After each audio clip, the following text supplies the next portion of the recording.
नमस्कार बंधुरा जयप्रभु चैनेले आपनादेर स्वागतम। आज के आमी अत्यंत गुरुत्वपूर्ण भिडियो निये एसेछि। এই ভিডিওটি সকল শিক্ষার্থীর জন্য, কারণ আজকে আমি শীঘ্রই পড়াশোনা মনে রাখার উপায় জানাবো। এমন শিক্ষার্থী আছে যারা যে কোনো কথা, যে কোনো বিষয়, কোনো চ্যাপ্টার একেবারে তাড়াতাড়ি মনে রাখে।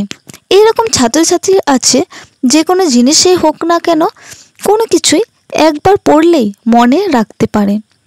আপনি দেখবেন কিছু সংখ্যক ছাত্রছাত্রী শুধু ক্লাস অ্যাটেন্ড করে শিক্ষকের পড়াশোনা যা পড়ায় সেগুলো ভালো করে বুঝে নেয়। অনেক ছাত্রছাত্রী যতই বেশি পড়ুক না কেন পরীক্ষার হলে ভুলে যায়। এরকম যেসব শিক্ষার্থী আছে কোনো কথা বুঝতে পারে না বা মনে রাখতে পারে না, এদের জন্য এই ভিডিওটি অত্যন্তই গুরুত্বপূর্ণ। আমাদের মস্তিষ্কের শক্তি আনলিমিটেড, সীমাহীন শক্তি আছে মস্তিষ্কে। সুপার কম্পিউটারের থেকেও অধিক ডাটা আমাদের মস্তিষ্কে সংরক্ষণ করতে পারে। কিন্তু পরীক্ষাতে যদি পড়া ভুলে যায় তাহলে এটি অত্যন্ত ভয়ানক কথা। তাড়াতাড়ি মনে রাখার জন্য দুটি জিনিস অতি আবশ্যক। প্রথমটি হলো পর্যবেক্ষণ শক্তি, দ্বিতীয়টি হলো একাগ্রতা শক্তি।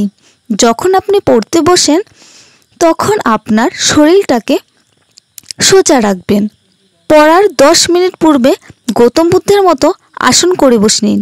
এভাবে করলেই আপনার পড়ার প্রতি মনোযোগ বেড়ে যাবে এবং আপনি টপ হয়ে যাবেন।